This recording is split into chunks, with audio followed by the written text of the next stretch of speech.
Our guest today is Saqib Nazir, and he is not your average CEO. A tech enthusiast turned fintech superhero and the visionary leader behind CrossSwitch Africa, Saqib is on a mission to revolutionize how we think about payments across Africa's diverse industries: banking, insurance, remittances, you name it. But here's the twist. Saqib didn't just stumble into fintech. Oh no. He chose it with purpose. In his talk, Why on Earth Did I Become a Fintech Entrepreneur in Africa?, Saqib tells us what drives him to reshape the future of payments in Africa and why Africa's vibrant markets are ripe for innovation. Here's Saqib.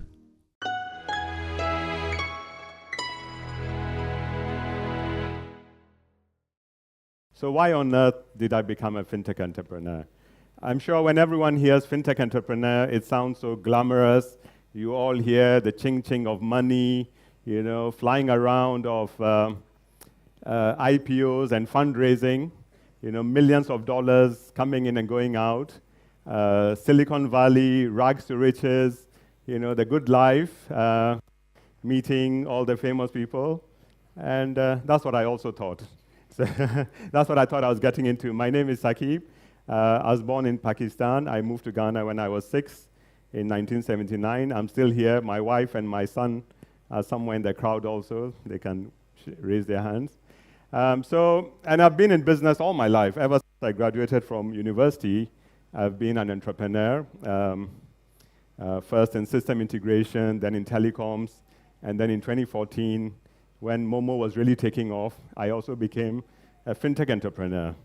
And those were the highlights of the 2010s, with the whole story of Africa rising. We were all full of hope and potential for Africa, the massive population coming up, how everyone was going to be born with a mobile phone in their hands and a mobile money chip in their ears, and the internet was going to be everywhere, and the economies were booming. Ghana had found oil, and we were all full of good news, and there was going to be so much disposable income, and this young population was going to be buying up everything, and mobile money was going to make us leapfrog over banking in the West, and we were going to catch up, and everybody wanted to be part of that dream. And it was a wonderful dream, and it was wonderful for a while. Then in 2020, COVID happened, and that was quite a big shock for most of us, for all of us.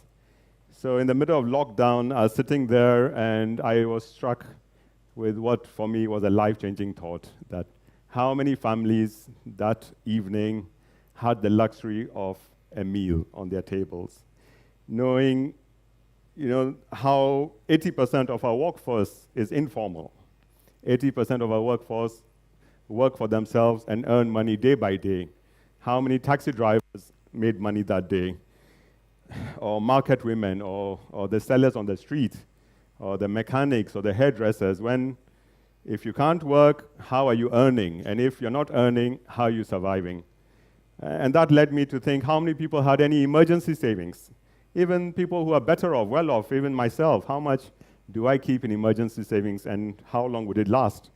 So I realized that I had a responsibility at that point to help make the world a better place, to use myself and my business as a force for good, where it's not only about profit, but also an impact to the world. And that's when People's Pensions, a business which I had just taken over under very difficult circumstances, became the first step. I was going to use that as my way of helping improve the lives of informal workers by providing access to a whole range of financial services. And not only for retirement, but for immediate use. Because as much as we all look forward to a better tomorrow, there's also an immediate need where people need help today. And running any business in Africa has challenges, let alone to try and build a social enterprise. And we've seen that the whole world is going through a very difficult time, and Ghana sometimes more than others. We're dealing with inflation and depreciation. The currency is stressing everyone out day by day.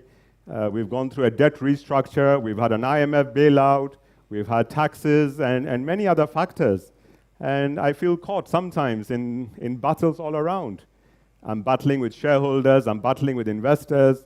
I'm battling with regulators, with my staff, with customers, with partners, and sometimes the battles are endless.